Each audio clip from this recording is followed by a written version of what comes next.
మరొకసారి ఈ ఆరాధనలో ఉన్న మనతో దేవుడు నిశ్చయంగా మాట్లాడును గాక.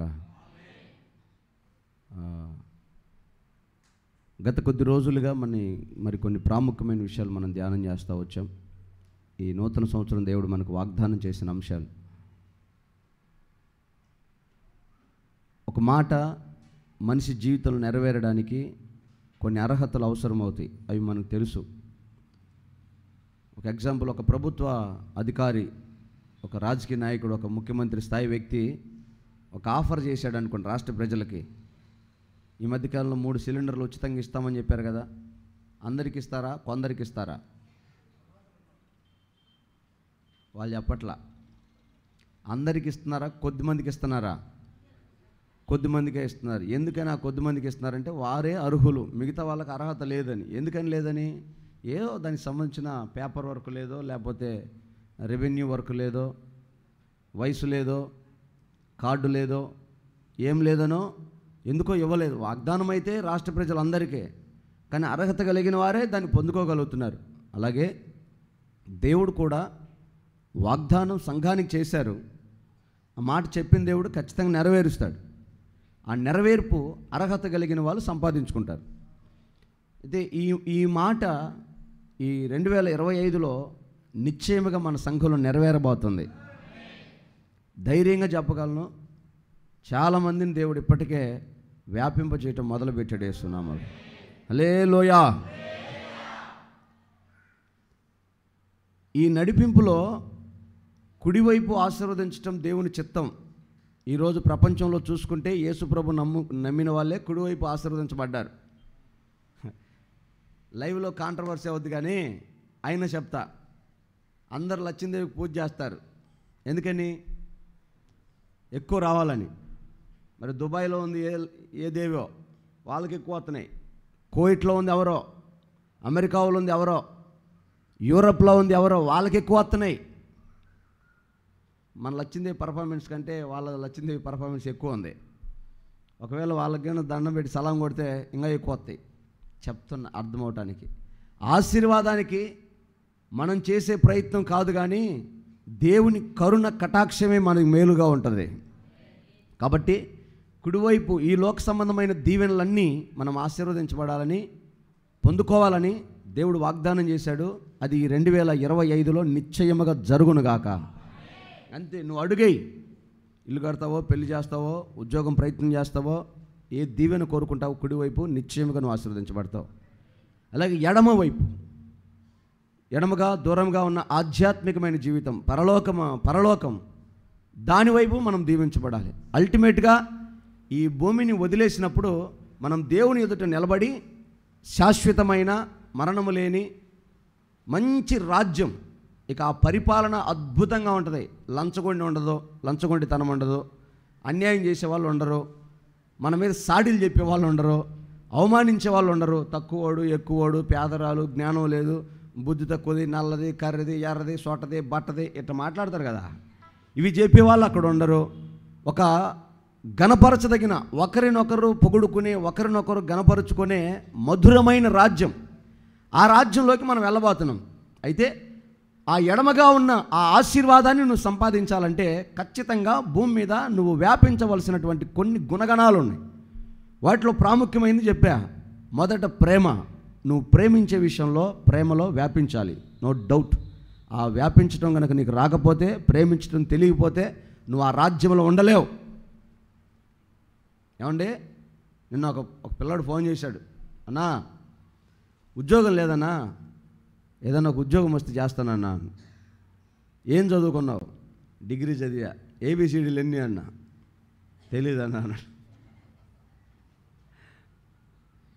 డిగ్రీ చదివావు కదా, ఏబిసిడీలు తెలియకపోవడం ఏందిరా? ఏమన్నా చదివా, కావాలంటే సర్టిఫికెట్లు ఉన్నాయి. మరి నీకు ఉద్యోగం వస్తే ఏం చేస్తావు? ఏదో ఒకటి చేస్తాలన్నా. ఆహా సరే, కంప్యూటర్ దగ్గర కూర్చోబెడతాడు. ఏం చేస్తావు దాన్ని? ఏదో ఒకటి చేస్తాలన్నా అంటే ఎత్తి నేలకేసి కొడతావా? నీకు ఏదైనా ఉంటే కదా చేయగలిగింది. ఆడ కూర్చున్నందుకు చేయగలిగింది ఏదైనా చేయగలిగితే నీకు జీతం వస్తుంది. దేవుని రాజ్యంలోకి వెళ్తే ప్రేమించడమే తెలుసు. నీకు ఇక్కడే ప్రేమించడం రాకపోతే ఇంకా అక్కడేం చేస్తావు? కాబట్టి నువ్వు అన్ఫిట్ అవుతావు, పరలోకానికి రాలేవు. అది ప్రేమ కలిగిన వారు ఉండే దేశం అది. ఆమేన్. కాబట్టి ప్రేమించడం ఖచ్చితంగా నేర్చుకోవాలి. రెండవది విశ్వాసము. ఏ విషయంలో అయితే దేవుడు మనకి ఏమేమి చేస్తానన్నాడో, ఏమేమి ఇస్తానన్నాడో, దేవుడు ఏమై ఉన్నాడో వాటన్నిటిని నువ్వు మదిలో పెట్టుకొని అనుక్షణము ఆయన యందు విశ్వాసం ఉంచి ఈ జీవన యాత్రలో కొనసాగాలి. ఎక్కడైనా అవిశ్వాసంగా మారినా, దేవునిలోంచి విశ్వాసం పక్కకు తీసినా నువ్వు ఆ రాజ్యానికి అర్హత పొందలేవు. తర్వాత నిరీక్షణ. ప్రతిదానికి ఒక సమయం ఉంటుంది, నిరీక్షించాలి. ఏమండి, హలో, ఇప్పుడంతా తొందర అయిపోయింది, కానీ ఎండాకాలం రావాల్సిన మామిడి పండ్లు ఇప్పుడే తీసుకొస్తున్నాడు వాడు. దీన్ని ఏమంటారు? ఆ కాయలు తిన్నోడికి మామూలుగా ఉండదు, పెద్ద ఆపరేషన్ చేయాల్సి వస్తుంది, పైల్స్ ఆపరేషను. అంటే ఏ కాలంలో ఏది రావాలో దేవుడు అది ఇస్తాడు. నువ్వు అప్పటిదాకా ఓపిక పట్టలేకపోతే దానికి ఎవరేం చేస్తారు? తల్లి గర్భంలో పిండం రూపించబడినప్పుడు ఖచ్చితంగా 9, 10 ఆ నెలల వ్యవధిలోనే బయటకు వస్తుంది బిడ్డ. అప్పుడే తొందరపడితే ఎట్లా? ప్రతిదానికి సమయం ఉంటుంది. అన్నం ఉడకాలంటే కొంత సమయం పడుతుంది, ప్రతిదానికి సమయం ఉంటుంది.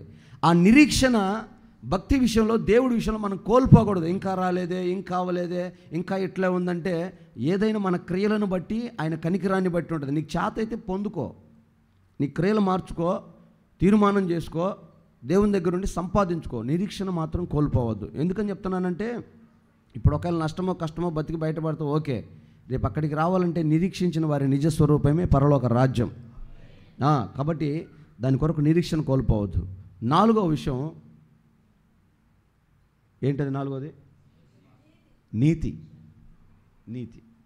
ప్రేమ, విశ్వాసము, నిరీక్షణ, నీతి. 7 విషయాలు చెప్పా. నీతి. 5వది ఐక్యత. 6వది పరిశుద్ధత. 7వది ప్రార్థన.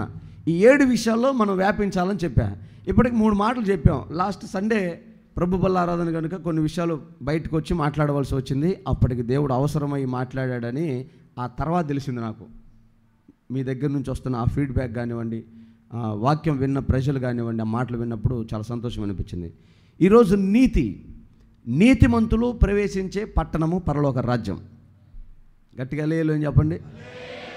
మనలో చాలామందికి నీతి అనే మాట చాలా బాగుంటుంది. నీతిమంతుడురా, నీతిమంతురాలురా, నీతి రాజ్యం, నీతిగల దేవుడు, నీతిగా బతకాలి, ఇలాంటి మాటలు అంటూ ఉంటే బాగా ఉద్యోగంగా ఆశగా. అసలు నీతి అంటే ఏంటి నీతి? దేవుడు కోరుకున్న నీతి ఏంటి? ఈ లోకంలో నీతిమంతులు ఉన్నారు, సంఘంలో నీతిమంతులు ఉన్నారు, దేవుని రాజ్యానికి నీతిమంతులు సిద్ధపడుతున్నారు. ఏంటి నీతి?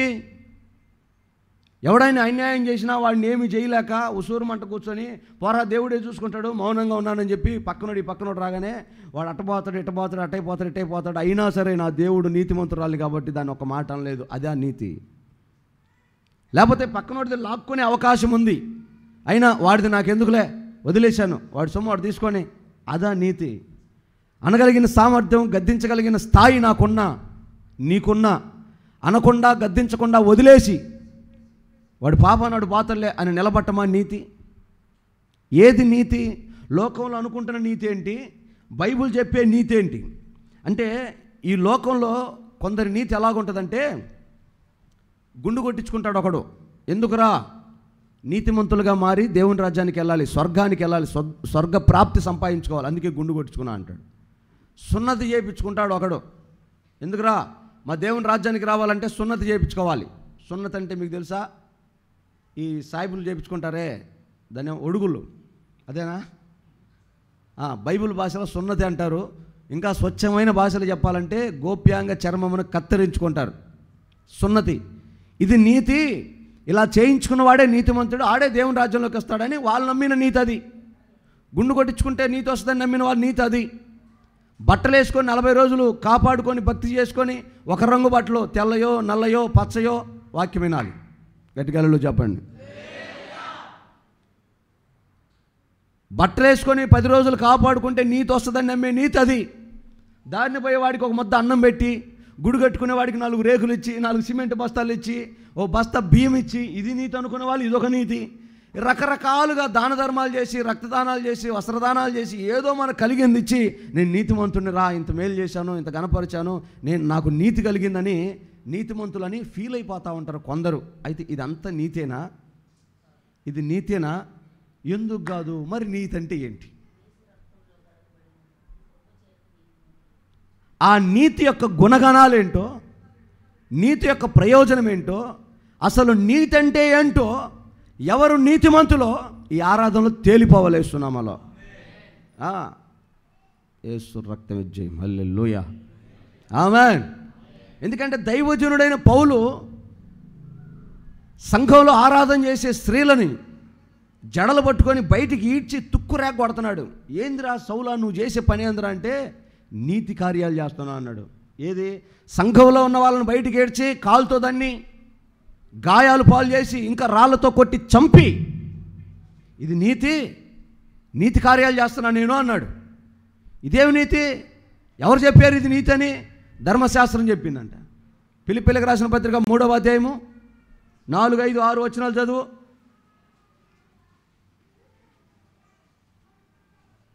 ఫిలిప్పీయులకు రాసిన పత్రిక 3వ అధ్యాయము 4, 5, 6 వచనాలా?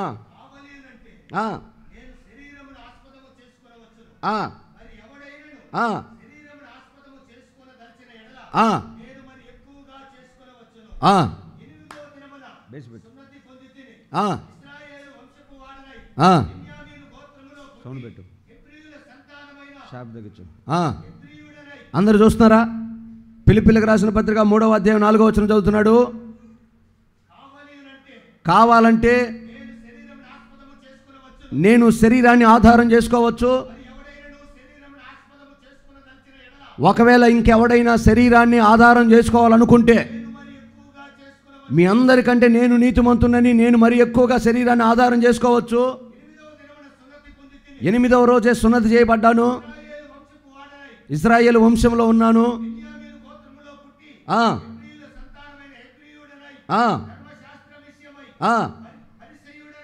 ధర్మశాస్త్ర విషయంలో పరిసయ్యుడనై.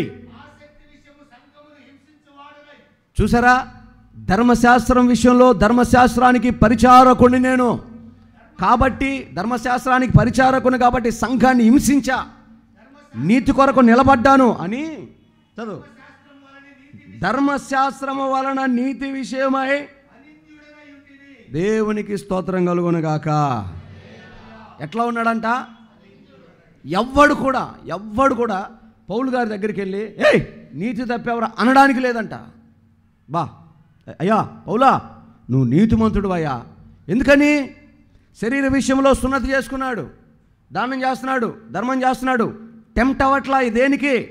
లంచం ఇస్తున్నారా? వద్దు. శోధన వస్తుందా? వద్దు. లోకం ఆకర్షిస్తుందా? వద్దు. ఇది దేవునికి నియమం కాదు, దేవుని నిబంధనలో లేదు. తొందరపడట్లా. ఆవేశం వస్తుందా? ఆవేశపడకుండా ఉంటున్నాడు. మాట్లాడాల్సి వస్తుందా? మాట్లాడుకుంటున్నాడు. తను తాను కాపాడుకుంటున్నాడు.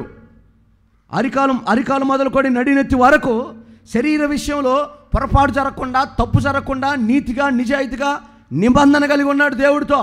అందుకే అంటాడు, మీ అందరికంటే ఒకవేళ అతిశయించవలసి వస్తే నేనే అతిశయించాలి. ఎందుకని? ఒకవేళ మనుషులు గొప్పవాళ్ళు అనుకుంటే ఈ ప్రపంచంలో గొప్ప వాళ్ళు యూదుల్లో పుట్టా. బెన్యామీను గోత్రంలో ఉన్న హెబ్రీయుల సంతానం, సున్నతి చేయించుకున్న, మాటలో కానీ ప్రవర్తనలో కానీ తేడా లేదో. ఇంకా చెప్పాలంటే దేవుడి కొరకు కరిగిపోతున్నా. నేనే నీతిమంతుణ్ణి, నీతి విషయంలో నన్ను ఎవడు నింద వేయటానికి లేదో.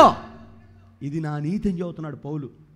అలాంటి పౌలు, ఇంత నీతి కలిగిన పౌలు, ధర్మశాస్త్రంలో ఉన్న పౌలు అంటాడు, పాపులలో నేను ప్రధాన పాపిని. అదేందయ్యా, ఇప్పుడు దాకా నీతిమంతునంటివి, భజన చేశానంటివి, ప్రార్థన పోయానంటివి, గుడికి ఇచ్చానంటివి, సందా చేశానంటివి, ఇంత చేశానని పాపుల్లో ప్రధాన పాపిని. మళ్ళీ పాపిని అంటావేంది అంటే, ధర్మశాస్త్రం వల్ల నేను నీతిమంతుని అనుకున్నా కానీ నా క్రియలు మురికి గుడ్డ, నా నీతి మురికి, నా నీతి పనికొచ్చేది కాదు. మరి నీతి ఏది నీతి? ఎందుకు నీతి? ఏంట్రా నీతి అంటే, యేసు రక్తంలో. చదువు మా మాట చదువు. యోహాను సువార్తలోనా? నీతి అంటే మొదట నీతి అంటే దేన్ని ఎంచాలంటే, ఆదికాండం 15వ అధ్యాయం 6వ వచనం చూద్దాం.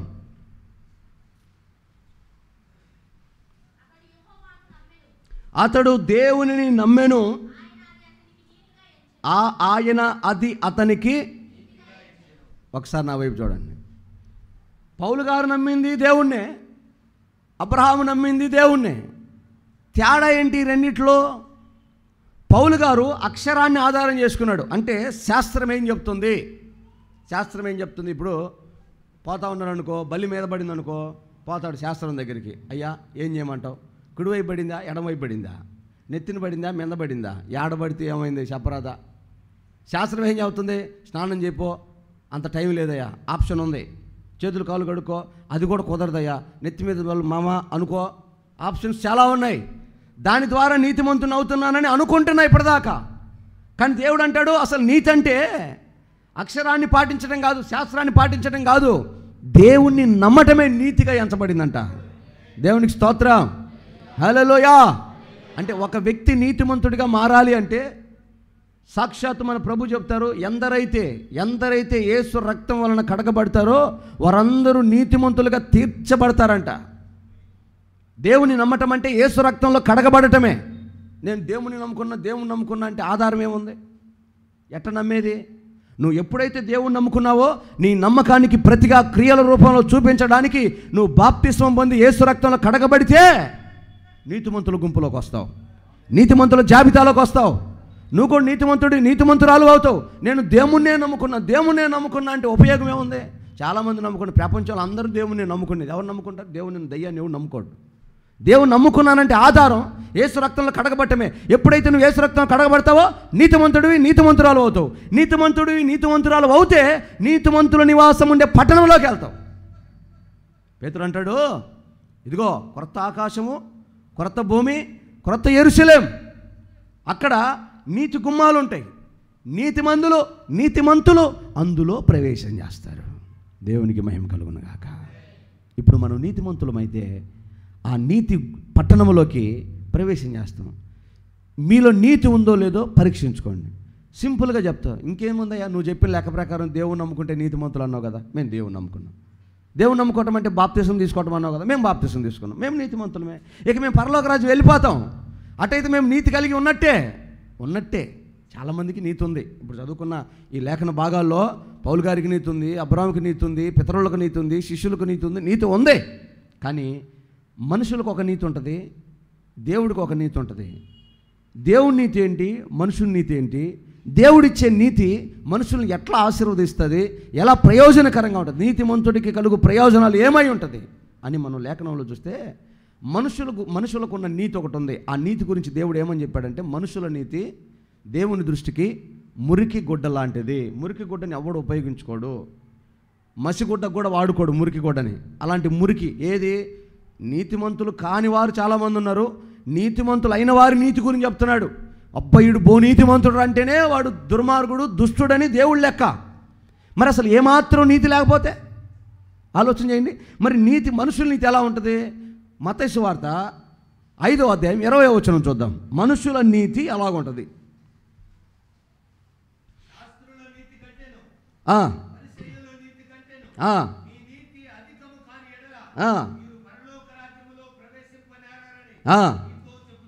దేవునికి స్తోత్రం కలుగును గాక. మనుషుల నీతి గురించి దేవుడు మాట్లాడుతున్నాడు.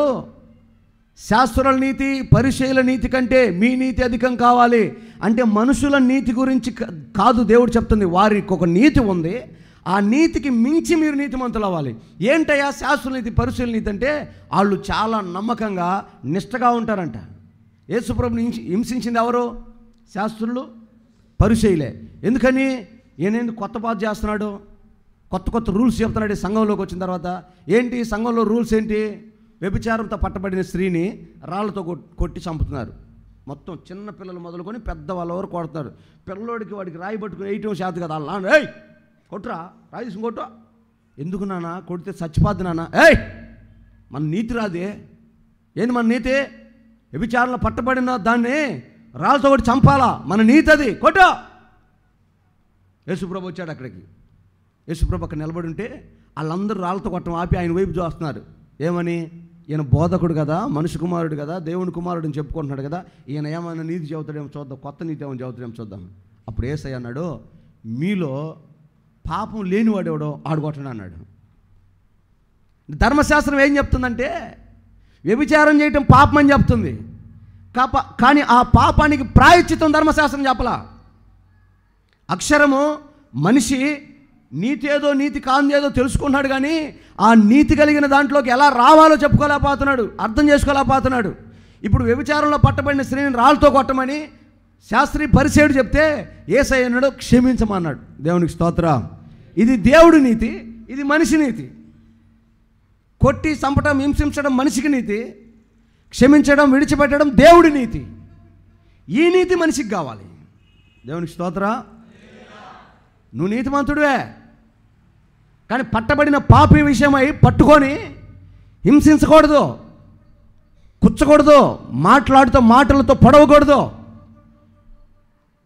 నిందయ్యకూడదు, అవమానించకూడదు, తక్కువ చేయకూడదు. ఇది మనిషి నీతి.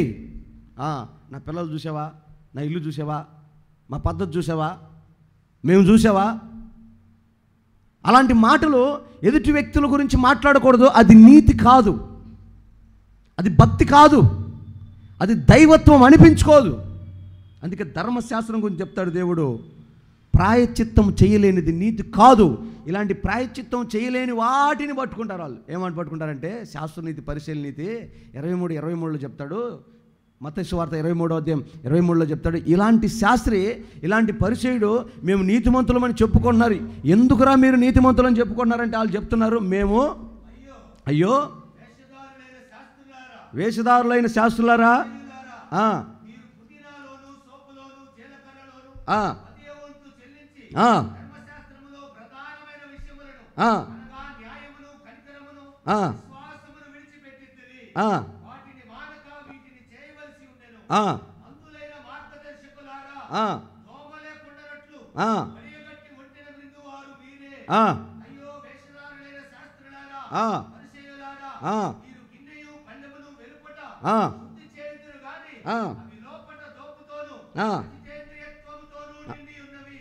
చాలండి. మీరు ఆ తర్వాత ఆ పైన చదువుకుంటేలండి, ఇది మీకు నీతిగా తగదు, ఇది నీతిగా ఎంచబడదు అని శాస్త్రులతో పరిశీలతో గొడవ పెట్టుకున్నాడు దేవుడు. అంటే ఏమంటున్నాడంటే దశమ భాగం ఇస్తారంట, ఊర్లోకి వెళ్ళి తప్పిటేసుకుంటారంట, మేము ఇచ్చాం, మేము చేసాం, అసలు అంత మాదే, అంత మేమే, అసలు మనం లేకపోతే ఏమీ లేదు, అబ్బా అసలు మనం, అసలు నేను ఎంత ప్రార్థన చేస్తాను, నేను ఎంత గుడి కట్టి, అబ్బా ఈ భజన ఎక్కువ అంట. పైన మాత్రం పరిశుద్ధురాలకు తగినట్లుగా తెల్ల వస్త్రాలు వేసుకొని, కొప్పు కట్టుకొని, దీనురాలై విధేయత కలిగిన భక్తురాలా కనపడుతుంది. నలుగురిలోకి వెళ్ళినప్పుడు అమ్మ, అయ్యా, వందనాలక్క, వందనాలయ్యా, ఇలాంటి కనపడుతుంది. ఇంటికి వెళ్ళిన తర్వాత నిజస్వరూపం బయటపడుతుంది. ఎవరు లేనప్పుడు, ఒంటరిగా ఉన్నప్పుడు, 4 గోడల మధ్యలో ఉన్నప్పుడు వారి అంతరంగంలో నుంచి వచ్చే మాటలు, అంటే వీళ్ళు పైన శుద్ధి చేస్తారు కానీ లోపల బాగోదు. కూర్చోబెట్టి, అన్నయ్య అన్నం తింటావా, కూర్చో తింటా.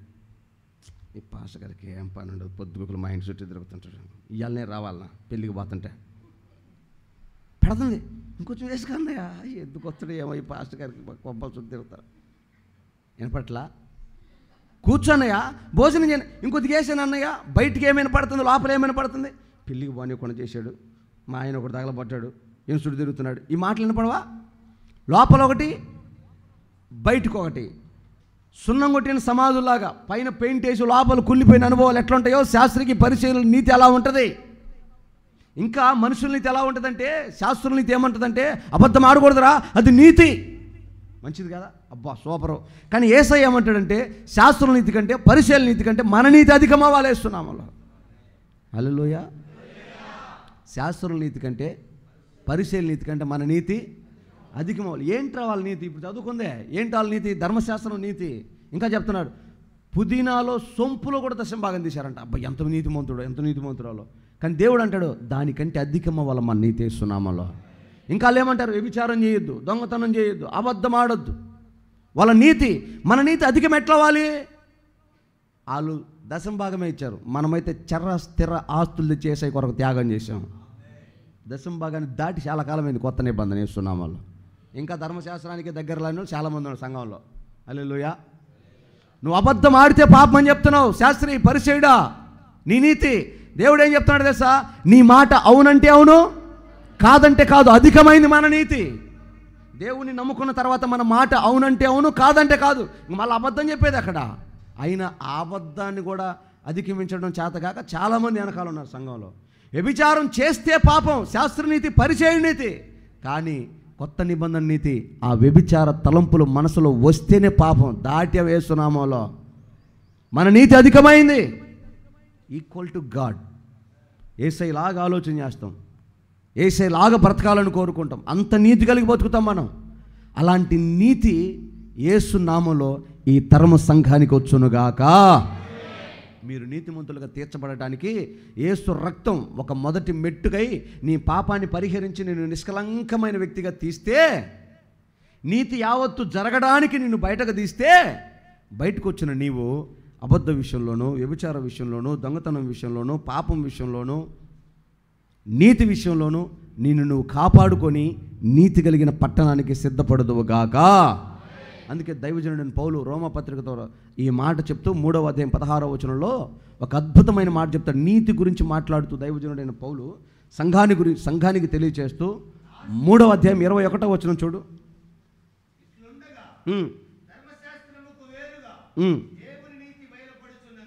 ధర్మశాస్త్రానికి వేరుగా దేవుడి నీతి బయలుపరుతా ఉంది.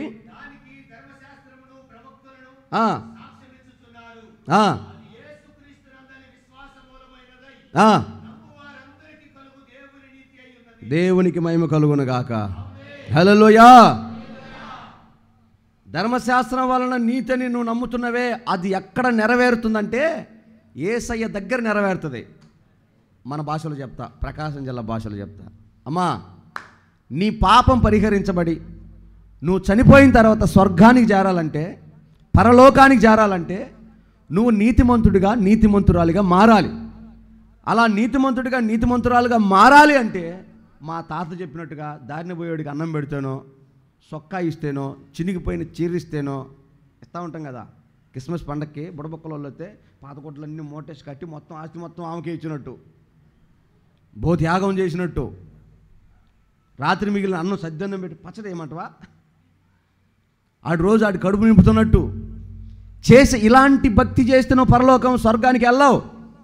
మరి ఏం చేస్తే వెళ్తావు? ఇదిగో ఈ ధర్మశాస్త్రం అంతా నెరవేర్పు యేసులో ఉంది. యేసును పట్టుకుంటే పరలోకం అవుతావు. యేసును పట్టుకోవటం మనం అందరం పట్టుకొని ఉన్నాం. పట్టుకున్నామంటే ఊరక పట్టుకున్నామని కాదు, అర్థమైందా? పట్టుకున్నామంటే ఊరక పట్టుకున్నామని కాదు. ఆయన ఉద్దేశాలు పట్టుకోవాలి, ఆయన చిత్తాన్ని పట్టుకోవాలి. హల్లెలూయా. తాడు పట్టుకొని కారు రోడ్లో ఇరుక్కుపోయింది. పిల్లలందరూ ఉన్నారు వెనకాల, ఈ తుఫాన్లో వస్తున్నారు. ముందు మేము కారులో వెళ్తున్నాం, పొరపాటున బురదలోకి దిగాం. గూగుల్ మ్యాప్ వేసుకొని బురదలో దిగితే కారు ఇరుక్కుపోయింది. ముందు టైర్లు కర్రని తిరుగుతున్నాయి అక్కడ బురదలో. సరే దీన్ని బయటకు ఎట్లాగాలి? ఇంకా జేసీబీలు తెచ్చి వాటి తెచ్చి పెద్ద గందరగోళం, ఏదైనా డ్యామేజ్ అవుతుందేమో. పెద్ద తాడు ఉంది తుఫాన్లో. పిల్లలందరిని దింపి తాడు కట్టి లాగండ్రా బయటకంటే, ఎంతమంది ఎందుకన్నయ్యా, మేము 5గురం చాలని 5 మంది వచ్చి నన్ను లోపలెక్కించి లాగుతున్నారు. వాళ్ళల్లో 2 స్వామిరోళ్ళకి ప్రెసిడెంట్లు ఉన్నారు. మేము లాగుతాం అన్నయ్యా, నువ్వు ఎక్కువ. పాప 3 గట్టిగా లాగాలి, బయట వేయాలని చూస్తారు. ఈ 2 లాగితే బలం అయిపోద్దామోనని పట్టుకొని ఉన్నారు. కానీ అన్నారు వస్తుందే అన్నాడు. అబ్బే, అట్లాంటి భక్తులు ఎక్కువయ్యారు చర్చిల్లో. చర్చి రేపు పొద్దున్న 9 గంటలకల్లా ఓకే రెడీగా ఉండో, వచ్చేతనా 9 గంటలకు ఫోన్ చేద్దాం. బామా ఇప్పుడే బాబాయ్ అర్జెంటుగా రమ్మని ఫోన్ చేశాడు. మరి ఏం చేస్తావు? ఇవాళ రాలేను కదా నువ్వు. ఏ వారం చక్కగా వచ్చా, ఏ వారం ఆసక్తి కలిగి వచ్చావు, ఏ వారం అత్యాసక్తి కలిగి దేవుని దగ్గరికి పరిగెత్తాలని మనసుతో వచ్చావు? ఎప్పుడొచ్చినా నిర్లక్ష్యంగానే, ఎప్పుడొచ్చినా అసహనంగానే, అశ్రద్ధతోనే. ఇది నీతి కాదు. దేవుని నమ్మటం అంటే ఏమనుకున్నావు? దేవుడి నీతి అంటే ఏమనుకున్నావు? ఆయన మీద మన విశ్వాసాన్ని స్థిరపరిచి ఆయన సన్నిధికి హృదయపూర్వకంగా పరిగెత్తాలి. అది నీతి. చప్పట్లు కొట్టు గట్టిగా, దేవునికి మహిమ కలుగునుగాక. ఈ స్వభావం యేసులో ఉంది. యేసును పట్టుకుంటే మీకు మోక్షం వస్తుంది. ఇంక నువ్వు దానాలు ధర్మాలు చేస్తావో చేయవో ఎన్ని పక్కనే, వాళ్ళకేదో ఇచ్చి వీళ్ళకేదో ఇచ్చి నేను నీతిమంతుని పరలోక రాజ్యం పోతానని స్వర్గానికి వెళ్తానని అనుకోమాక. అట్లాగే వెళ్ళాలి. ఈరోజు ప్రపంచంలో గందరగోళం అవుతుంది క్రైస్తవ్యం. అన్నా వినపడుతుందా? యేసే దేవుడు, యేసే రక్షకుడు, యేసే క్రీస్తుని ఎలుగెత్తి చెప్తా ఉన్నారు. ఎందుకని? యేసు కూడా దేవుడే అంటే అసలు గొడవే లేదు. అర్థమవుతుందా మీకు? యేసు కూడా దేవుడే అంటే గొడవే లేదు. వాళ్ళ బొమ్మల పక్కన మన బొమ్మ ఒకటి పెట్టేస్తారు.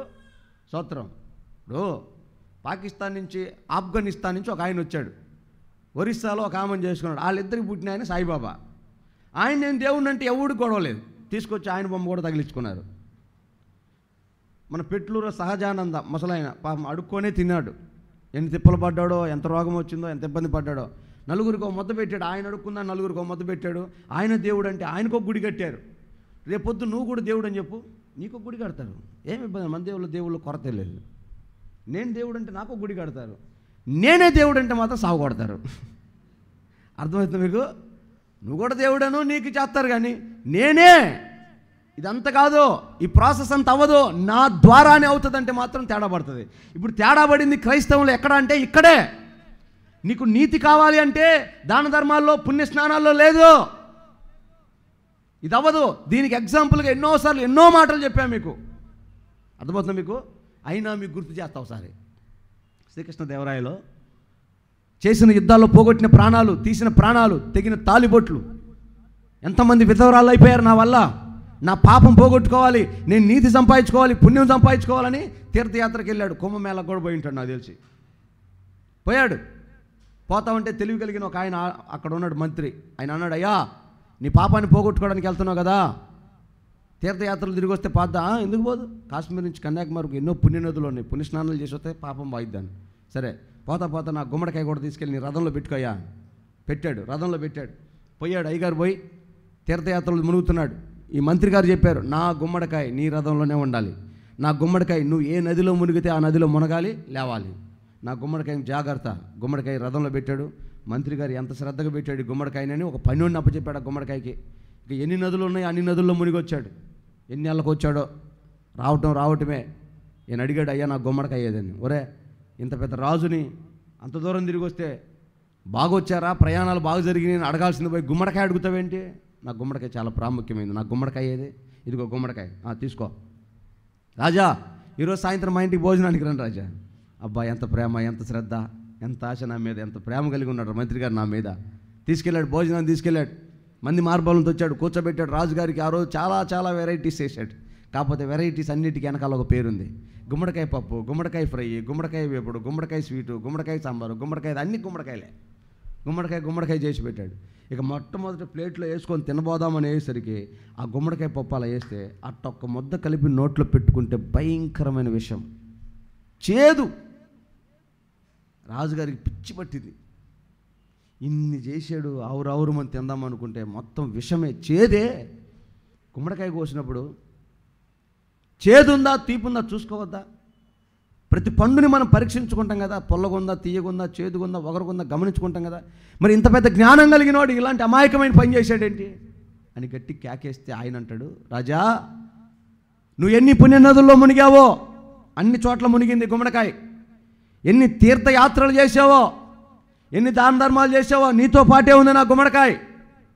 నువ్వు వెళ్ళిన ప్రతి మార్గంలో వచ్చింది. మరి నా గుమ్మడికాయలో చేదే బాగపోతే నీ పాపం పోయిందంటే నేను ఎట్ట నమ్మాలా అన్నాడు. నువ్వు నీతి సంపాదించుకున్నావంటే నా గుమ్మడికాయకి తీపే రాలేదే, చేదే బాలేదే, నీకు నీతి ఎలా వస్తుంది? నాలుగు రాళ్ళు వేసి నీతిమంతురాలు అనుకుంటే కుదురుతుందా? నువ్వు కిరీటాలు పెట్టు, వెండి బంగారాలు ధరించో, నీతి రాదు.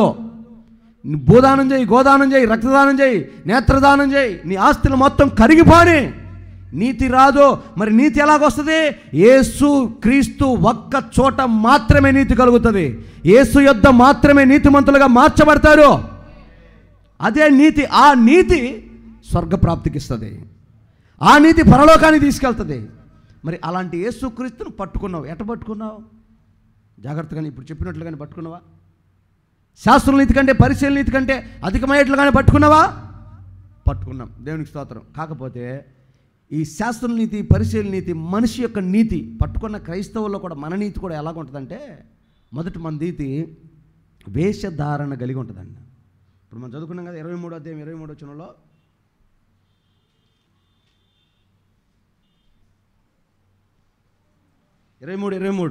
మత్తయి సువార్త.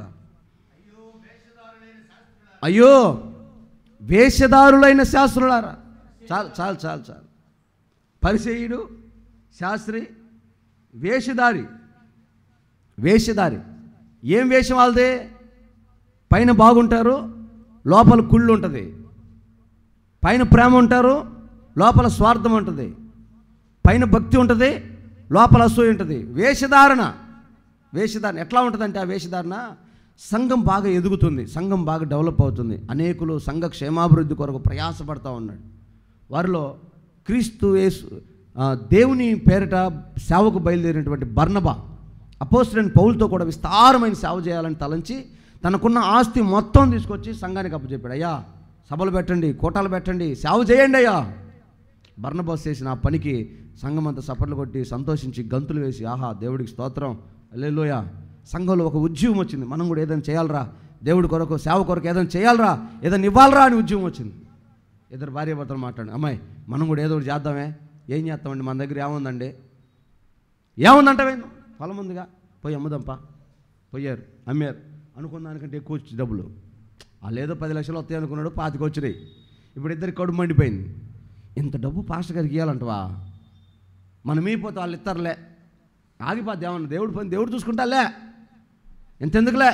అసలు మిమ్మల్ని ఎవరు అడిగారు, ఎవరు చెప్పారు? మీరే తీర్మానం చేసుకున్నారు, మీరే ఆలోచన చేసుకున్నారు. సరే, చేసుకున్న వాళ్ళు తీసుకొచ్చారు, దైవజనుడి దగ్గర తీసుకొచ్చి దైవజనుడికి ఇచ్చే విషయంలో నమ్మకంగా ఇచ్చారా? కొంత ఇచ్చారు, కొంత దాచారు. దేవుడిది దేవుడికి ఇచ్చేయాలి, దేవుడికి అనుకున్నది దేవుడికి ప్రతిష్ఠించాలి. తీసుకొచ్చి దాచిపెట్టారు. దైవజనుడు అడిగాడు, అమ్మా ఇది యథార్థంగా జరుగుతుందా? లేదయ్యా, వేషం. ఏం వేషం? పైన ఒక వేషం, లోపల ఒక వేషం. లోపలేమో అంతా అనుకుంటున్నాం, పైకి మాత్రం కొంతే చేస్తున్నాం. ఈ వేషధారణ అక్కడ కనపడింది. దానికి ప్రతిఫలంగా ఆ ఇంట్లో మరణం వచ్చింది. నీతిమంతులుగానే ఉండాలి, వేషధారులు అవ్వకూడదు. ఇది మనుషుల నీతి, శాస్త్రుల నీతి, పరిశీలన నీతి. చేయాలనుకుంది పూర్తిగా హృదయపూర్వకంగా చేయాలి. పైన ఒకటి లోపల ఒకటి చేయి, కొంచెం చేయకూడదు. యథార్థంగా హృదయపూర్వకంగా మనము చేయుదుముగాక. మానవుడి జీవితంలో మారు మనసు లేని భక్తి ఎక్కువైపోయింది, వేషధారణ భక్తి ఎక్కువైపోయింది. నటించే ప్రార్థన, నటించే పాట, నటించే భక్తి, నటించే విశ్వాసం. పైకి ఒకటి, లోపల ఒకటి. పరిచర్య చేస్తున్నట్టుగానే ఉంటారు. ఎవరన్నా విశ్వాసులకు సంబంధించిన వాళ్ళు, కొంచెం బలవంతులు, దేవునికి దగ్గరగా ఉన్న వాళ్ళు అటు వచ్చారనుకో, అబ్బా అన్న చూస్తున్నాడు, మనం కొంచెం ఉజ్జీవంగా చేయాలి, అక్క చూస్తుంది, మనం కొంచెం ఉజ్జీవంగా చేయాలి. ఎంత తేడా ఉంటుంది తెలుసా?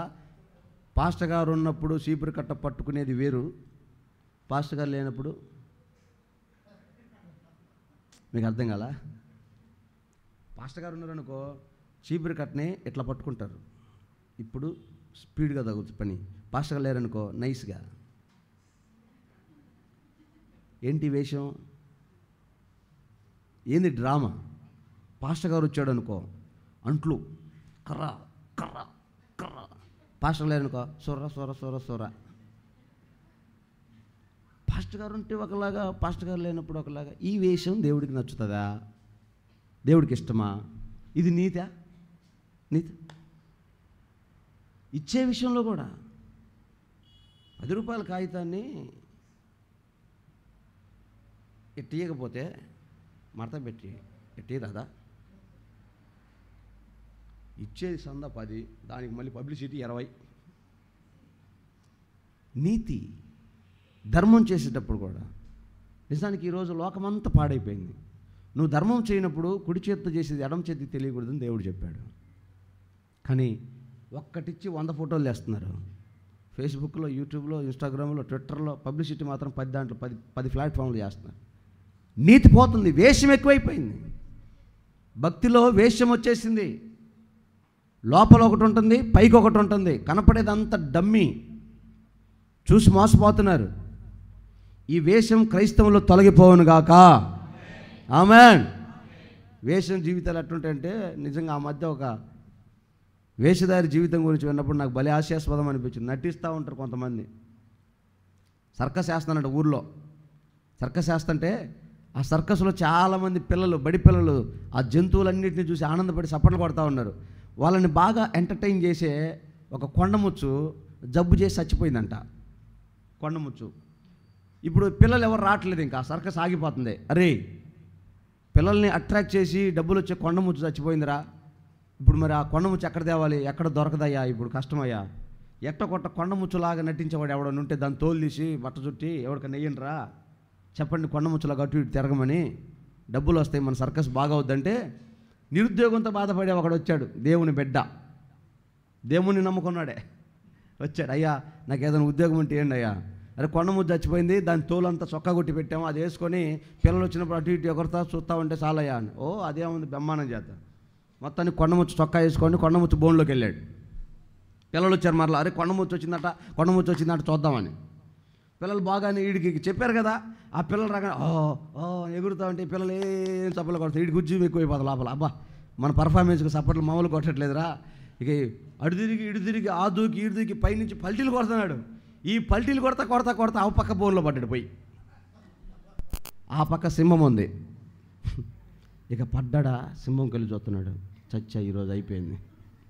అందుకే వేషాలు వేయకూడదంటే విన్నానా, వేషం వేయకూడదురా, వేషధారికి బతకూడదురా అంటే విన్నానా, కొండముచ్చి వేషం వేసా, ఇంకా చచ్చా అని లోపల చెమటలు పోతుంది, గడగడ వణుకుతున్నాడు, కుయ్యో అంటున్నాడు. సింహం చల్లగా లేచి వస్తుంది బయటికి. వీడు అయిపోయి పేగోరికి రక్తం తాగి చంపేస్తుందని గడగడలాడుతుంటే సింహం చల్లగా చెవికాడికి వచ్చి భయపడమాక నేను కూడా మనిషిని అనదంట. వీడికి పానం లేచి వచ్చింది. ఓరే నువ్వు కూడా వేసివేనా, ఇద్దరం బాగా జరిగిపోయాంలే. చర్చిలో పాస్టర్ దేశమే రెండు అయిపోయినాయి. సేవ దేశమే, విశ్వాసం దేశమే, భక్తి దేశమే, వాళ్ళ ఆయన దేశమే, వాళ్ళ ఆవిడ దేశమే, తల్లిదండ్రుల దేశమే, పిల్లల దేశమే, మొత్తం వేషాలే. పైన ఒకటి లోపల ఒకటి, ద్వంద్వ స్వభావాలు, యథార్థత లేని జీవితాలు. వీళ్ళు కూడా నీతిమంతులేని ఫీల్ అయిపోతున్నారు. దేవుడికి మహిమ కలుగును గాక. సూపర్ కదన్నా. వాళ్ళు కూడా నీతిమంతులేని ఫీల్ అయిపోతున్నారు, దేవుని రాజ్యం వాళ్ళదే అనుకుంటున్నారు. ఎట్లా? నీతి అంటే ఏమనుకున్నారు? అసలు ఎవరెస్ట్ శిఖరం అంతే నీతి అంటే. నీతిని కాపాడుకోవాలి. వీటన్నిటిలో నుంచి, ప్రేమలో నుంచి, విశ్వాసంలో నుంచి, నిరీక్షణలో నుంచి కలిగేది నీతి. వీటిని కాపాడుకుంటూ వచ్చేదే నీతి. నిలబడి దేవుణ్ణి పట్టుకుంటే అప్పుడు నీతిమంతురాలు అవుతావు. అంతేగాని లోకం వెంట పోయి లోకం వేషం వేసుకొని లోకానికి నచ్చినట్టుగా బతికి నేను కూడా నీతిమంతురాలని అనుకుంటే అది నీ భ్రమ అవుతుంది. అందుకే నేను మోసం చేయలేను. ఏదో ఒకటి చెప్పేసి ఎట్టకొడ మీకు ఏం ఇబ్బంది లేదా, దేవుడు దీవిస్తాడమ్మా చెప్పను. మారుమనసు పొందండి, యేసు నామములో మారుమనసు పొందుదురుగాక. శాస్త్రి పరిచయుడు అంత నిష్టగా ఉంటేనే దెబ్బలో పడేశాడు తీసి. పోండ్రా మీరు, ఎవరా మీరు? యేసుప్రభు ఎంతలో మాట అన్నాడండి. శాస్త్రి అంటే పరిచయుడు అంటే ఎవరు అనుకున్నావు? ఒక పౌలు దైవజనుడైన పౌలు సౌలుగా ఉన్నప్పుడు అతను పరిచయుడు. చెప్పాడు కదా, ధర్మశాస్త్రానికి నేను పరిచయుడనైతిని. విరోధంగా యెహోవాకు విరోధంగా మాట్లాడిన వాడి మెడ విరిచాడు పౌలు. అలాంటి వారి ఎదుట నిలబడి దేవుడు అంటాడు, మురికి గుడ్డరా మీ నీతి, చెత్తరా మీ భక్తి, సున్నం కొట్టిన సమాధిరా మీరు, సర్ప సంతానం మీరు నీతిమంతులని ఫీల్ అయిపోతున్నారు, మీ నీతి మురికి గుడ్డలను తీసేయ్ అన్నాడు. ఒకవేళ ఆ యేసయ్య ఇప్పుడు వచ్చి మన మధ్యలో నిలబడితే, మనల్ని కనుక జడ్జిమెంట్ చేస్తే శివరాఖరికి సున్నా మిగిలిద్ది మనకి శేషం. ఏది మన నీతి? ఏది? నీతిమంతులాగా ఉండాలి, నీతిమంతులాగా ఉండాలి యేసునామములో. ఆమేన్. ఎక్కడైనా ఈ శరీరం ఈ ఆలోచన విధానం దారి తప్పితే లోకం వైపు కానీ, లోక ఆశల వైపు కానీ, నాగరికత వైపు కానీ వెళితే దిద్దుకోవాలి. యేసునామములో అలాంటి కృప కలుగునుగాక. అంతేగాని వేషాలు వేసే జీవితాన్ని విడిచిపెట్టమన్నప్పుడు ఎవడున్నాడు నీతిమంతుడు ఎవడున్నాడు అన్నయ్య ఇట్లాంటి మాటలు మాట్లాడదు, పులిహార మాటలు. నీకు చేత కాబట్టి చేత కాదని చెప్పు. చేత అయిన వాళ్ళు ఉన్నారు, వాళ్ళని చూసి నేర్చుకో. యేసునామములో అట్టి కృప కలుగునుగాక. నీతిమంతుడికి ఉండవలసిన లక్షణం అది. వేషధారణ ఉండకూడదు, యథార్థత ఉండాలి యేసునామం. ఇంకో మాట చెప్పనా, నీతిమంతుడికి గర్వము కఠినత్వం ఉండకూడదంట. హల్లెలూయా. సుంకరి పరిచయుడు దేవుని మందిరంలోకి వచ్చి ప్రార్థన చేస్తాం, ప్రభా పాస్టర్ గారి 10,000 సందా ఇచ్చా, ఫస్ట్ మనమే. ప్రార్థన అండి. ప్రభా తెలుసుగా నేను డబ్బాలు దశంభాగం ఎంత వేసాను. ప్రార్థన. ప్రభా ఒక్క సండే కూడా ఆబ్సెంట్ లేదు తెలుసుగా, 2025 మనల్ని ఆశీర్వదించాల్సింది. ప్రార్థన చేస్తున్నాడు. ఎవరు? పరిచయుడు చేస్తున్నాడు ప్రార్థన. ప్రభా ఏందయ్యా పిల్లోడు చదువు రావట్లేదు, ఏంది చదివిస్తావా, ఏందిరా బెదిరిస్తున్నావు, మనం కాకపోతే ఎవరు, గర్వం. పరిసయ్యుడు నీతిమంతుడైన సుంకరి ఆడ కూర్చొని, అయ్యా అసలు ఈరోజు నేను బతికి నీ మందిరంలో అడుగుపెట్టినట్టు నీ కృపయ్యా, అసలు నాకు ఈ జీవం ఉందంటే నీ కృపయ్యా, పిల్లలకు పెళ్లి చేస్తానో లేదో, ఇల్లు కడతానో లేదో, ఉద్యోగం వస్తుందో లేదో, ఏం జరిగిద్దో ఏమో, నీ రక్షణ భాగ్యం నాకు దొరికింది, స్తోత్రం నాయన, నువ్వు లేకపోతే నేను ఎక్కడున్నానయ్యా, నీ కృప కాదా నాకు ఆధారం అని దేవుణ్ణి ఘనపరుస్తున్నాడంట. వీళ్ళిద్దరిలో నీతిమంతుడు ఎవరంటే మీరు చెప్తారు, నేను చెప్తా. యేసుప్రభువు కూడా చెప్పాడు, ఒరే తిక్కలోడా, నువ్వు గర్వంతో నిండి మాట్లాడుతున్నావు దేవుడితో, నీకంటే ఆ సుంకరి ప్రార్థన నాకు నచ్చింది, అతడు నీతిమంతుడైన ప్రార్థన చేశాడు అంటాడు. దేవునికి స్తోత్రం, హల్లెలూయా. అదే కఠినత్వం, రాళ్ళతో కొట్టి హింసించి చంపేసే కఠినత్వం శాస్త్రది పరిసయ్యుడిదైతే దేవుడు అంటాడు, క్షమించండి రా, అది నీతి, మన్నించండి, తీసేయండి. హృదయంలో మనసులో ఆ కఠినమైన స్వభావాలు నీతిమంతుడిలో కనబడకూడదు.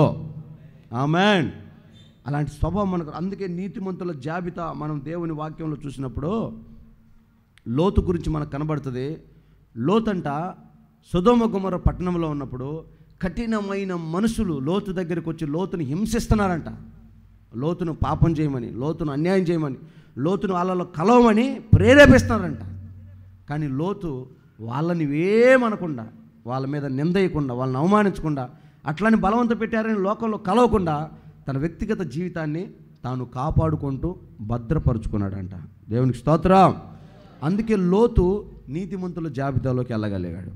అందరు గట్టిగా చప్పట్లు కొట్టండి ఒకసారి, దేవునికి మహిమ కలుగునుగా. గట్టిగా హల్లెలూయా చెప్పండి ఒకసారి, హల్లెలూయా, హల్లెలూయా.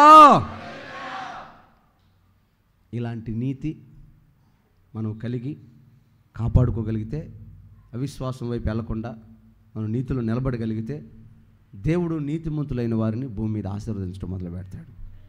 ఈ సంవత్సరం మనకు చేసిన వాగ్దానం, కుడి ఎడమల వైపు నీవు వ్యాపించదు. నీతిలో నిలబడితే ఆటోమేటిక్గా వ్యాపిస్తాడు. చాలా వాగ్దానాలు ఉన్నాయి నీతిమంతుల గురించి. నీతిమంతుడు ఖర్జూర వృక్షం వలె మొవ్వ వేస్తాడు. నీతిమంతుడికి కలుగు ఆపదలు అనేకములు అయినను వాటన్నిటి నుంచి దేవుడైన యెహోవా. నీతిమంతుడు సింహం వలె. నీతిమంతులకి ఎన్ని వాగ్దానాలో, ఎన్ని వరాలో, ఎన్ని దీవెనలో నీతిమంతుడు కలిగవచ్చు. నీతిమంతుడికి ఇచ్చే ఆశీర్వాదాల విషయం. కాబట్టి నీతి తప్పద్దు, నీతి కలిగి బ్రతుకుదాం. ఈ ఆధ్యాత్మిక జీవితంలో ప్రభు మనకిచ్చినటువంటి ఈ నీతిని మనం కాపాడుకోగలిగితే, నీతిమంతుల జాబితాలో నిలబడగలిగితే ఎట్లా ఆశీర్వదించాలో దేవుడికి తెలుసు. యోబులాగా రెండంతలు ఆశీర్వదిస్తాడో, లోతులాగా జరగవలసినటువంటి అగ్ని ప్రమాదంలోంచి తప్పిస్తాడో, లేకపోతే అబ్రహాములాగా విస్తారమైన దీవెన అనేక జన్మలకు తండ్రిగా మనల్ని నియమిస్తాడో, నీతిమంతుడైన నోవాహు జలప్రలయంలోంచి తప్పించుకున్నట్లుగా మనల్ని తప్పిస్తాడో, హిజ్కియా కన్నీళ్లతో ప్రార్థన చేసినప్పుడు అతని నీతిని బట్టి అతనికి 15 సంవత్సరాల ఆయుష్కాలం ఇచ్చినట్లు ఆయుష్కాలం ఇస్తాడో, ఏ కృపావరంతో నిన్ను ఆశీర్వదిస్తాడో దేవుడు, ఎట్లా దీవిస్తాడో, ఆ దీవెన నువ్వు పొందుకోవాలి అంటే నీ నీతి కాపాడుకోవాలి యేసునామములో. అందుకే నీతిమంతులుగా దేవుడు తీర్చాడు. అయితే ఆ నీతిలో మనం నిలబడాలి, నీతి తప్పకూడదు. అప్పుడప్పుడు గొడవ అయినప్పుడు, మాట జారినప్పుడు, మాట తప్పినప్పుడు తిట్టుకుంటూ ఉంటారు కదా, ఏయ్ నీతి తక్కువడా, నీతి తప్పినోడా అని తిడతా ఉంటారు. నీతి తప్పినోడా, నీతి తప్పకూడదు, నీతిలో ఉండాలి. మనం ఏ తీర్మానాలు చేసామో, మనల్ని దేవుడు ఏ స్థితిలో ఉంచాడో ఆ స్థితికి మనం న్యాయం చేయాలి. పైన పెద్దోళ్ళకు లోబడాలి, అధికారులకు లోబడాలి, సేవడికి లోబడాలి, దేవుడికి విధేయులం అవ్వాలి, ఆయన సన్నిధిలో నమ్మకస్తులుగా బ్రతకాలి. అంతే. మన సొంత నిర్ణయాలు తీసుకొని నీతిమంతులు లేడు, ఎవరు లేడు అనకూడదు. లేకపోతే ఈ మధ్య ఒక దిక్కుమాలి నీతి ఒకటి వచ్చింది చెప్పనా. దేవుడి వాక్యంలో స్త్రీలు ముసుగేసుకోమని ఉందా లేదా? అందరూ ముసుగేసుకుంటున్నారా? మన చర్చలు వేసుకున్నారులే, మీరు చూసుకోవద్దు. బయట ఏ సంఘానికి వెళ్ళినా, అది సెవెంత్ డే చర్చ్, శనివారపు ఆరాధన అయినా ముసుగేసుకునే ఉంటారు వాళ్ళు. కానీ ఈ మధ్య ఒక ఫ్యాషనెంట్గా తయారయ్యారు, ముసుగులు లేవు. మనం చెప్పానే, ఇక్కడ దాకా ఉన్న ముసుగు ఇక్కడికి వచ్చింది, తర్వాత ఇక్కడికి వచ్చి, తర్వాత కొప్పు మీదకి వచ్చే ఆగింది, ఇప్పుడు చివరికి భుజం మీదకి వచ్చింది. అది కానీ ఎందుకంటే ఆ భుజం మీద కూడా ఎందుకు అడ్డం సలియా తీసేస్తే పాతిగా అంటే మనస్సాక్షిని కుదించి కుదించి కుదించి చంపేస్తున్నారు. మెల్లిగా డ్రై అయిపోతూ ఉంది. ఉన్న మనస్సాక్షి కాస్త డ్రై అయిపోతుంది. నీతి దిగజారిపోతుంది. తీసేసి భుజం మీదకి వేశారు. ఇక రేపు ఎల్లుండి భుజం మీద కూడా తీసేస్తారు. ఇప్పటికే చాలామంది తీసేశారు, డైరెక్ట్గా తీసేశారు. దీని అంతటి కారణం జాయిస్ మేరీ అని ఒక ఆమె వచ్చింది. ఆవిడ చేసింది మొత్తం తిప్పలాన్ని. ఆవిడ సింపుల్గా తన సౌరం చేయించుకొని, కొప్పు లేకుండా, జుట్టు లేకుండా కటింగ్ చేయించుకొని, వాళ్ళ కల్చర్లో మాకు ఇది అవకాశం ఉంది అని చెప్పి అలా బ్రతికింది. ఆమెది కొంచెం డెవలప్ అయ్యి ఈరోజు ఆంధ్ర రాష్ట్రాల్లో కూడా వచ్చేసి ముసుగులేని జీవితాలు అయిపోయినాయి. అంటే నీతిని కాపాడుకునే విషయంలో, భక్తి విషయంలో, సంఘంలో ఇలాంటి చిన్న చిన్న వాటిని కూడా ఖచ్చితంగా తూచా తప్పకుండా పాటించాల్సిందే. ఇది దేవుడి వాక్యము, క్రమం. దాన్ని నేను చెయ్యను అంటే నీ ఇష్టం. ఆమె వేసిందా, ఆయన వేసాడా, ఈయన వేసాడా, నీ ఇష్టం. నువ్వు ఎవరిని చూస్తున్నావు? వాక్యం చూస్తున్నావా, మనుషులను చూస్తున్నావా? దిగజార్చే రోజులు వచ్చాయి. ఖచ్చితంగా చెప్తున్నా కదా. ఒకడు తన స్వలాభం కొరకు దేవుని నామాన్ని వ్యర్థంగా ఉచ్చరింపజేస్తాడు. చేస్తున్నారు. నేను ఒక ఇంటికి వెళ్ళి మాయ్ కొత్త పాట నేర్చుకున్నావు అంటే, నేర్చుకున్నానన్నయ్య అందే. పాడే అన్న. కోయారే కోయి కోయి కోయి కోయి అంటుంది.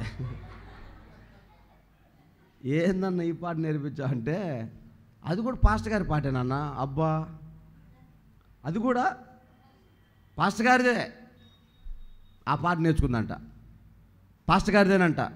తప్పురా అంటే ప్రపంచమంతా పాడుతున్నారన్న, ప్రపంచమంతా పాడుతున్నారంట. అది నీతి అనిపిస్తుంది అడిగి. సినిమా రాగాలను తీసుకొచ్చి స్టేజ్గా పెట్టేసి ఏదో ఎక్కడో రాగాలు కోటైన స్వరాలు ఏడేనని ఎక్కడో తగులుకుంది, ఎక్కడో వచ్చిందంటే సరే పోనీ, స్టేజ్గా సినిమా వాళ్ళలాగే దింపేసి సినిమా పాటలే దేవుడి పాటలకు పాడేసి, నేను ఇంకొకడు కొత్త పాట పాటని తాట తెస్తాడు, తోలు చేస్తాడు, తగలబెడతాడని పాడుతున్నాడు ఇంకోడు. దేవుడి నామాన్ని వ్యర్థంగా ఉచ్చరిస్తున్నారు. అదే పాపం. అది వ్యర్థంగా ఉచ్చరించకూడదని ఆజ్ఞలో ఉంది కదా. ఆజ్ఞలో ఒక ఆజ్ఞ కదా. ఇప్పుడు జరుగుతుందంతా అదే. వ్యర్థంగానే ఉచ్చరిస్తున్నారు. సొంత నిర్ణయాలు, సొంత మినిస్ట్రీలు, సొంత సంస్థలు స్థాపించి మనుషుల కట్టడంలో దైవోపదేశములుగా నియమించి వాళ్ళు ఇష్టానుసారంగా చేస్తున్నారు. దేవుని నీతిలో నుంచి తప్పిపోతున్నారు. కాబట్టి అంత్య దినాల్లో దేవుడు మన నీతిని కాపాడుకున్నట్లు ఆయన సహాయం మనకు దయచేయునుగాక. కాబట్టి మనుషుల నీతిని ఆధారంగా చేసుకొనక ఈరోజు చాలామంది హిందువులు కూడా నీతిమంతులు అనుకుంటున్న వారు చాలామంది ఉన్నారు. అలాంటి వారందరూ నీతిమంతులు అనుకుంటున్నారు. అది అబద్ధం. నిజమైన నీతి ఏంటంటే పరిశుద్ధుడైన దేవుని రక్తంలో మనం కడగబడి ఆయన్ని అంటుకొని ఉండటం, ఆయన ఆజ్ఞల అడుగు జాడలో నడవటమే నీతికి ఆధారం. ఆమేన్. కాబట్టి మనం దేవుని నమ్మటమే నీతిగా ఎంచబడుతుంది. మనం దేవుని నమ్మాలి, విశ్వసించాలి, నీతిమంతులమై ఉండాలి. ఆ నీతిమంతులకి ఏ ఆపద వచ్చినా, ఏ రోగం వచ్చినా, ఏ సమస్య వచ్చినా దేవాతి దేవుడు నీతిమంతుల పక్షాన ఉంటాడు. మన సమస్యల వలయాల నుంచి తప్పిస్తాడు. అలాంటి ఆశీర్వాదం సంఘానికి దేవుడు నిశ్చయముగా దయచేయునుగాక. కాబట్టి నీతిమంతుడిగా ఉండే విషయంలో రాజీ పడద్దు. వేషధారణ తీసేయండి, గర్వాన్ని తీసేయండి, కఠినమైన మనసు, జటిలమైన మనసు వదిలేయండి. కనికరం గల మనసును చూపించండి, ప్రేమ గల మనసును చూపించండి, సమాజాన్ని ప్రేమించండి, అన్యజనులను ఆకర్షించండి, దేవుని ప్రేమకు పరిచయం చేయండి. సువార్త ప్రకటించే రోజులు ఇవి. యథార్థంగా బ్రతకాల్సిన కాలం ఇది. కాబట్టి అంత్య దినాల్లోకి వచ్చాం, చివరి రోజుల్లో ఉన్నాం. మనల్ని మనం పరీక్షించుకుంటూ ప్రేమగా ఉన్నామా లేదా? కలిగిందే. ఏమన్నాడు దేవుడు? నేను మొత్తం పెట్టమనిలా. నీ దగ్గర 2 ఉంటే, లేనివాడు ఉంటే 1 దేవుడు నీకు ఇస్తాడు. ఆ నమ్మకం ఉండాలి. మనకు ఉండాలి ఆ నమ్మకం, ఆ విశ్వాసం ఉండాలి. కనుక ఈ చివరి రోజుల్లో సువార్త ప్రకటించండి, సువార్త కోటాలు పెట్టించండి. చేతనైనంత వరకు మీరే చెప్పండి. చేత కాకపోతే ఎవరినైనా చెప్పగలిగిన వాళ్ళని పిలిపించండి. వారి ద్వారా సువార్త చెప్పించండి. నశించిపోయే ఆత్మలు 4 అయినా రక్షించి ఆయన రాజ్యానికి మనం సిద్ధపరచుద్దాము గాక. కాబట్టి నీతిమంతులు సింహం వలె ధైర్యంగా ఉంటారని ఆ మాట సంఘంలో యథావిధిగా నెరవేరాలేస్తున్నాము. అట్టి కృప మన సంఘానికి దేవుడు దయచేయును గాక. కాబట్టి నీతి విషయమై ప్రార్థన చేసుకుందాం. అందరి తలలు వంచి కళ్ళు మూసుకోండి.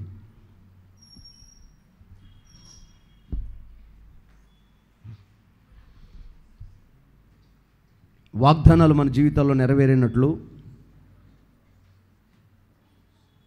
దేవుడు మన కొరకు చేసిన ఈ మాట స్థిరపడేటట్లు, కుడి ఎడమల వైపు వ్యాపించాలని దేవుడు చెప్పినట్లు, ప్రేమలో, విశ్వాసంలో, నిరీక్షణలో వ్యాపించినట్లుగా నీతిలో కూడా మనం వ్యాపించాలి.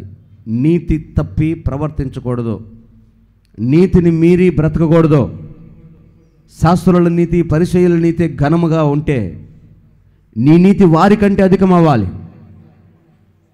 అబద్ధం ఆడకూడదని శాస్త్రుల పరిసయ్యుల నీతి, కానీ నీ మాటే అవునంటే అవును కాదంటే కాదన్నట్టుగా ఉండాలని దేవుని నీతి. వ్యభిచారం చేయకూడదని పరిసయ్యుల నీతి, ఆ ఆలోచన నీ మదిలోనే రాకూడదు అనేది దేవుడి నీతి. దేవుని కొరకు నువ్వు ఎలాంటి ఆలోచన కలిగి ఉన్నావు, ఎలాంటి ఉద్దేశాలు కలిగి ఉన్నావు ఆలోచన చేయి. నరహత్య చేయకూడదనేది శాస్త్రులు పరిసయ్యుల నీతి, మాటలే మాట్లాడకూడదనేది, వ్యర్థుడాని పలకకూడదనేది దేవుని నీతి. విశ్రాంతి దినము శాస్త్రుల నీతి, పునరుద్ధానపు ఆరాధన దేవుడి నీతి. వారు విశ్రాంతి దినాన్ని మీరన్నప్పుడు నువ్వు పునరుద్ధానపు ఆదివారాన్ని ఎందుకు మీరుతున్నావు? పునరుద్ధానపు ఆదివారాన్ని ఎందుకు నిర్లక్ష్యం చేస్తున్నావు? ఒకవేళ ఇలాంటి అనుభవాలు నీకుంటే నువ్వు నీతిమంతుడిగా నీతిమంతురాలుగా ఎలా తీర్చబడతావు? దేవుని సన్నిధిని విడిస్తే నీతి అనుకుంటున్నావా? దేవుని సన్నిధిని నిర్లక్ష్యం చేయటం నీతిమంతుడు అనుకుంటున్నావా? దేవుని బిడ్డ, నీతిమంతులు ప్రవేశించే పట్టణం, నీతిమంతుల పురమాదే. అక్కడ నీవు నీ కుటుంబము ఉండాలి అంటే, చేరాలి అంటే నువ్వు నీతికి నివాస యోగ్యంగా నీ జీవితాన్ని మార్చుకోవాలి. నీతిమంతుడి వలె బ్రతకాలి, నీతిమంతురాలుగా బ్రతకాలి, నీతికి సాక్షిగా ఉండాలి. అవసరమైతే నీ శరీరాన్ని నలగొట్టుకో, ఉపవాసాలు ప్రకటించుకో, ప్రార్థన జీవితాన్ని స్థిరపరచుకో. అంత దినాల్లో ఉన్నాం, దేవుని రాకడ దినాల్లో ఉన్నాం. సరి చేసుకొని జీవితాన్ని, బాగు చేసుకునే జీవితాన్ని, నీ మాటలు దిద్దుకో, నీ ప్రవర్తన సరి చేసుకో, కృప సంపాదించుకో, నీతిమంతుడిగా నీతిమంతురాలుగా మారు. దేవుని నమ్మటమే నీతి. మన ప్రభు అయిన యేసు నీతిమంతుడై మన కొరకు ప్రాణం పెట్టి తిరిగి లేచాడు. ఆయన అడుగు జాడల్లో వెళ్తే మనం కూడా నీతిమంతులుగా మార్చబడతాం. ఆశ కలిగిన వారు, ప్రభా నీతిగా ప్రవర్తించాలయ్యా, విశ్వాసంలో ఉండాలయ్యా, నా మాటల ద్వారా నా ప్రవర్తన ద్వారా ప్రభా అయ్యా ఎవరికి ఆటంకంగా ఉండకూడదయ్యా. నాలో ఉన్న గర్వం, కఠినమైన మనసు తొలగించుకోవాలయ్యా. వేషధారణ జీవితం నాలో నుంచి తీసివేయాలయ్యా. యథార్థంగా బ్రతికే కృప నాకు కావాలయ్యా అని అందరి చేతులు ఆకాశం వైపు చాపి ప్రార్థన చేసుకుందాం. తీర్మానం చేసుకున్నవారు మీ చేతులు చాపని మీ కొరకు నేను ప్రార్థన చేస్తాను. ప్రేమ కలిగిన తండ్రి, పరిశుద్ధుడైన ప్రభా నీకు స్తోత్రం నాయన. ఈ పునరుద్ధానపు ఆరాధనలో అయ్యా మీ నీతిని మాకు ప్రకటించినందుకు స్తోత్రాలు. ఇంతకాలం ప్రభా మా నీతే నీ రాజ్యానికి మమ్మల్ని నడిపిస్తుందేమని మేము నమ్మాం. మీ నీతి మెరికి గుడ్డలాంటిదని మీ లేఖనంలో నుంచి మాకు తెలియజేసినందుకు స్తోత్రాలు. అయ్యా మనుషులు అయినటువంటి శాస్త్రులు పరిచయాల నీతి అంత గొప్పదైతే అయ్యా మీ నీతి అధికం కావాలని కోరుకున్నారే. మా ఎడల మీకు ఎంత ఘనమైన ఉద్దేశాలు ఉన్నాయి ప్రభా. అయ్యా వారి నీతి కంటే సంఘంలో ఉన్న మీ పిల్లల నీతి అధికమగునుగాక. వేషధారులైన శాస్త్రుల వలె కాక యథార్థమైన యేసయ్య బిడ్డల వలె వీరి జీవితాలు మారునుగాక అని పలుకు. నీతిమంతుల జాబితాలో చేర్చండి, మీ రాజ్యానికి సిద్ధపరచండి. మిగిలిన శేష జీవితం మీ కొరకు సాక్షిగా ఉండి అనేక ఆత్మలు సంపాదించే భాగ్యము దయచేయమని సమస్తము మీ కృపగల హస్తాలకు అప్పగిస్తూ నజరేయుడైన యేసు శక్తిగల నామములో ప్రార్థించడికి వేడుకుంటున్నాము తండ్రి, ఆమేన్. మన తండ్రిని దేవుని ప్రేమ, కుమారుడిని యేసయ్య కృప, పరిశుద్ధాత్మ దేవుని సహవాసము సన్నిధి మనకు సకల కోటి పరిశుద్ధులకు ఈ పునరుద్ధానపు ఆరాధనలో చేరి నీతిమంతులుగా ఉండాలని తీర్మానంతో ప్రార్థించుకున్న ఒక్కొక్కరికి, ఇంతవరకు ఈ లైవ్ ద్వారా దేవుని వాక్యాన్ని ఆలకించిన వారికి సదాకాలం తోడయుండి నడిపించునుగాక. ఆమేన్. హల్లెలూయా, హల్లెలూయా, హల్లెలూయా. ఆమేన్. దేవునికి స్తోత్రాలు. మీ అందరికీ హృదయపూర్వకమైన వందనాలు. ఈ ఆరాధన ఇంతటితో ముగించబడింది.